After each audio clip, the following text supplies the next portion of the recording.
what Sitefinity Insight does well is profiling and understanding your audience.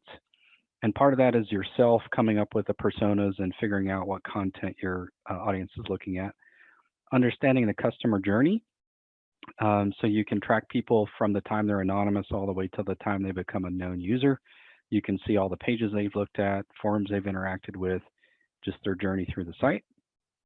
You can track personalized content. And I use the word track there because you really have to use this in conjunction with Sitefinity. Sitefinity is the engine itself that does the personalization, and Insight is the thing that does the tracking. And then track visitors across data sources and devices.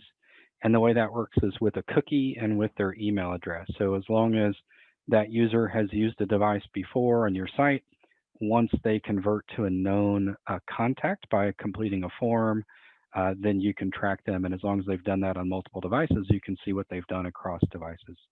And then you can track conversions. And so those are typically things like form completions, but there are other ways to define conversions as well.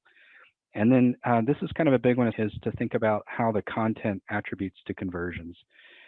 So how does this one piece of content affect whether or not somebody completes a form or downloads a file? And you can start to see in Insight some neat little graphs that show that, and then it gives you a sense for maybe where to invest your time in content that's working or how to update content that may not be performing as well.